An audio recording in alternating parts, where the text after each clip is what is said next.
এখানে গরুর মাংস নিয়েছি বন্ধুরা। মাংসটা আমি ধুয়ে পানি ঝরতে রেখে দিয়েছি। মাংসটা আমি বোনা করব। আসসালামু আলাইকুম বন্ধুরা, দূরে কাছে পাশে দেশে বিদেশে যে যেখান থেকে এই মুহূর্তে আমার ভিডিওটা দেখছো না কেন, আশা করছি সবাই আল্লাহর রহমতে ভালো আছো, সুস্থ আছো। আমিও বন্ধুরা তোমাদের দোয়ায় আল্লাহর রহমতে ভালো আছি, সুস্থ আছি। বন্ধুরা, পাতিলে আমি তেল দিয়ে দিয়েছি। মাংসটা আমি সব কিছু একসাথে দিয়ে তারপরে বসিয়ে দেব। বন্ধুরা, যারা আমার ভিডিওটা দেখছো না কেন ফুল ওয়াচ করবে, আর সবাই প্লিজ একটি লাইক করে দেবে। এই মুহূর্তে যদি কোনো নতুন বন্ধু আমার ভিডিওতে ভিজিট করে থাকো তাহলে প্লিজ আমার চ্যানেলটা সাবস্ক্রাইব করে নেবেন, পাশে থাকা বেল আইকনটি বাজিয়ে দেবেন যাতে আমি ভিডিও ছাড়ার সাথে সাথে নোটিফিকেশনটা চলে যায়। বন্ধুরা, মাংসতে বন্ধুরা আমি এখন তেল পেঁয়াজ এগুলো দিয়ে দিতেছি। দিয়ে সব কিছু দিয়ে আমি মাংসটা বসিয়ে দিয়ে দেবো। এখন রসুন বাটা দিয়ে দিতেছি।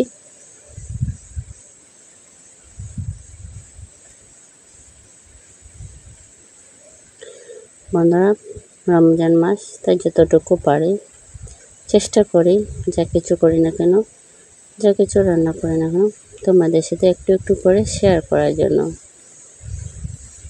সবাই স্কিপ না করে ভিডিওটা দেখবেন, আশা করি ভালো লাগবে।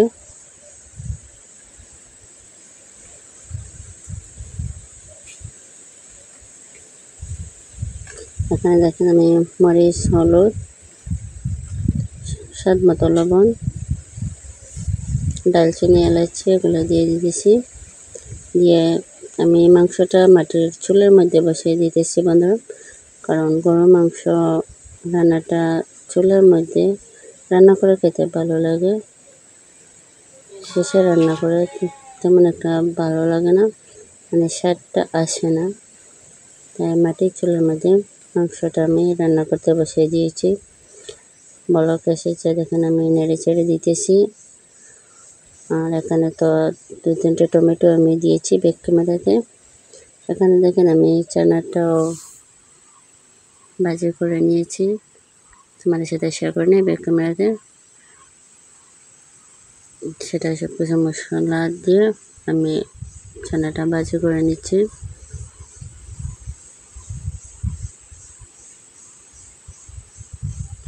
আমার চানা ভাজিটা হয়ে গেছে। এখন আমি ধনেপাতা দিয়ে এটা একটু নেড়ে ছেড়ে তারপরে নামিয়ে নেব।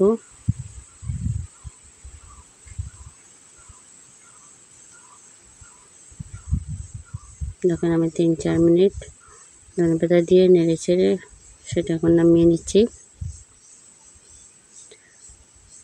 মাংস থেকে পানিটা বাইরে হইতেছে, তাই মাংসটা আবার আর একটু নেড়ে ছেড়ে দিতেছি।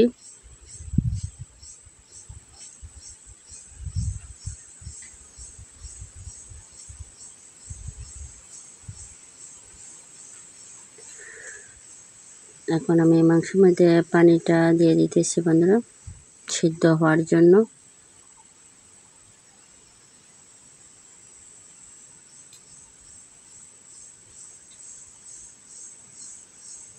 ঢাকনা দিয়ে ঢেকে দিতেছি বন্ধুরা। এখানে দেখেন চাল ডাল ভিজিয়ে রেখেছিলাম, এগুলো ধুয়ে নিয়েছি। বোনা খিচুড়ি রান্না করব, তাই চুলার মধ্যে পাতিল বসিয়ে দিয়েছি। পাতিলটা গরম হয়ে গেছে, তাই পাতিলে তেল দিয়ে দিতেছি। দিয়ে দালচিনি এলাচি দিয়ে দিতেছি। দিয়ে দিচ্ছি কুচি করে পেঁয়াজ কাটা।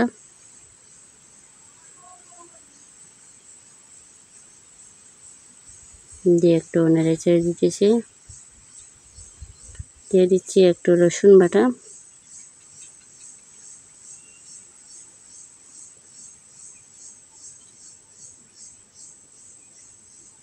এখন দিয়ে দিতেছি বন্ধুরা একটু আদা বাটা।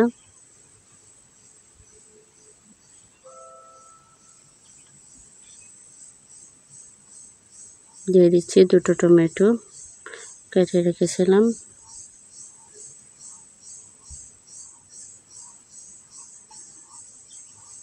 দিয়ে দিচ্ছি 5-7টা কাঁচামরিচ আস্ত।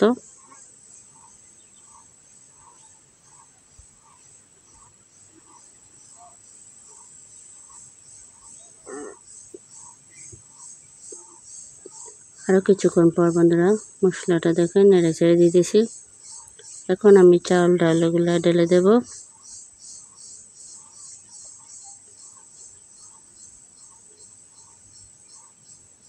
দিয়ে নেড়ে চেড়ে দেব।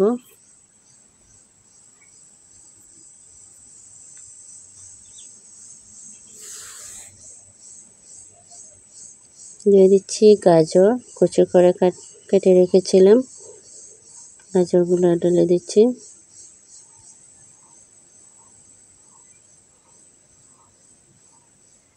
দিয়ে দিচ্ছি বন্ধুরা স্বাদ মতো লবণ। দিয়ে দিচ্ছি একটু হলুদের গুঁড়া।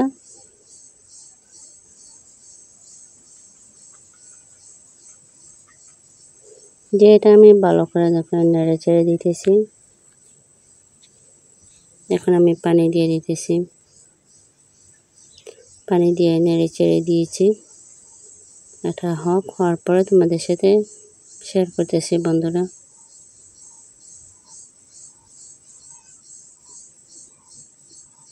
এখানে দেখেন বেগুন ভাজার জন্য গুলা গুলে নিয়েছি। গুলার মধ্যে দিয়েছি বেসন, ময়দা, হলুদ, গরম মশলা, লবণ, এগুলো দিয়ে পানি দিয়ে গুলাটা গুলে নিয়েছি। এখানে বেগুন দেখেন কেটে নিয়েছি, ধুয়ে কেটে রেখেছি। এখন বেগুনগুলো ভেজে নেব।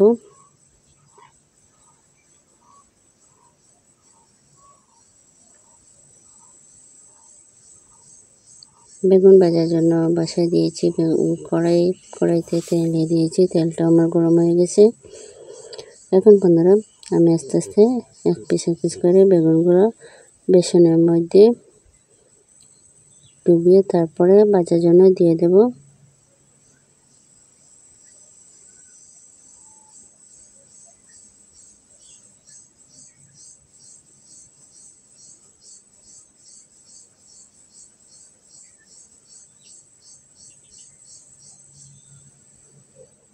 দেখেন আমার খিচুড়িটা বলক এসে গেছে, তাই একটু নেড়ে ছেড়ে দিতেছি।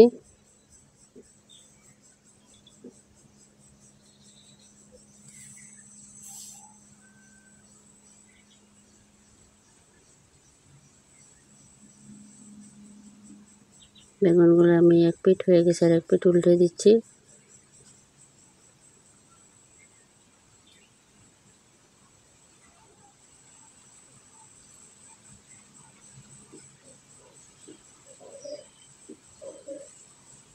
এদিকে আমার গরুর মাংস রান্নাটা হয়ে গেছে বন্ধুরা, তাই নামিয়ে নিয়েছি। আমাদের আজকের ইফতার সব রেডি হয়ে গেছে, দেখেন সব টেবিলে নিয়ে নিয়েছি। এখন আমাদের ইফতারের টাইম হয়ে গেছে, তাই ইফতার করে নেব। সবাই ভালো থাকবেন, সুস্থ থাকবেন। আজকের মতো বিদায় নিচ্ছি। আল্লাহ হাফিজ।